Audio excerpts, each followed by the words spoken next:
পরিমাণে খুবই কম।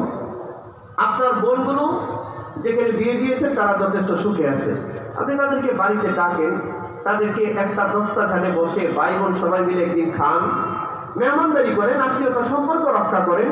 এক দস্তাখানে বসে বন্ধুর কাছে আপনারা বলেন এই কথাটা যে দেখো আব্বা যে সম্পদ রেখে গেছে, এই সম্পদের ফারায়েজের বন্টন করা আমাদের উপরে ফরজ, তোমাদের প্রাপ্য যেটা আছে এটা দিয়ে দাও আমাদের জন্য ফরজ, আমরা দিতে বাধ্য, আমরা দিয়েও দিব। কিন্তু আলহামদুলিল্লাহ তোমাদের শ্বশুর বাড়িতে তো যথেষ্ট পরিমাণ সম্পদ আছে, আলহামদুলিল্লাহ তোমরা অনেক সুখে আছো বাচ্চা কাচ্চা নিয়ে।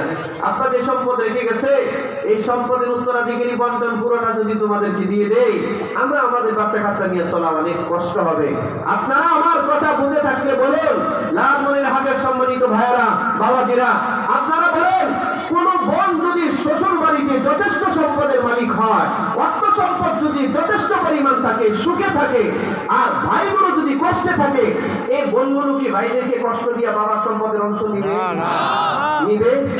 আমাদের বোনগুলোকে এতটাই ভাইদের জন্য আপ্রাণ চেষ্টা করে, ভাইগুলো যদি মুসিবতে পড়ে প্রয়োজনে নিজের স্বর্ণের জিনিসপত্র বিক্রি করে দিয়ে ভাইদেরকে সহযোগিতা করে।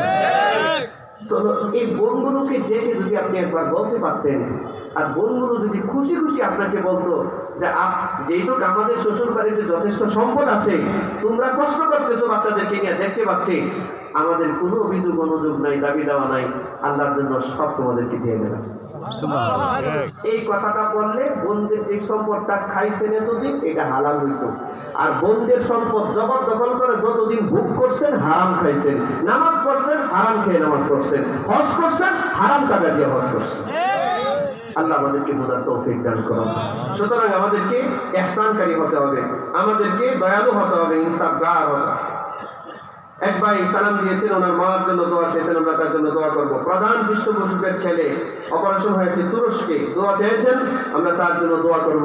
এখানে অনেক গণ্যমান্য ব্যক্তিবর্গরা রয়েছেন, অনেক অসুস্থ মানুষ আছেন, অনেক গুরুত্বপূর্ণ মানুষগুলো এখানে আছেন, অনেকে অসুস্থ, অনেকের অনেক প্রয়োজন, আমরা সকলের জন্য দোয়া করবো। আল্লাহ তাআলা যেন সকলকে সুস্থতার নিয়ামত দেন, আর আল্লাহ যেন আজকে আমাদেরকে এই আলোচনার মাধ্যমে একজন ইনসাফগার, একজন ন্যায়পরায়ণ, ইহসানকারী, আত্মীয়তার বন্ধন রক্ষাকারী মানুষ হওয়ার তৌফিক যেন আল্লাহ আমাদেরকে দান করেন।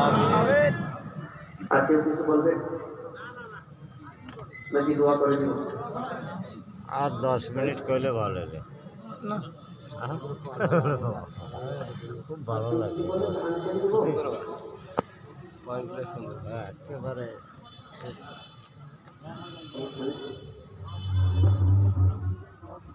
আসসালামু আলাইকুম।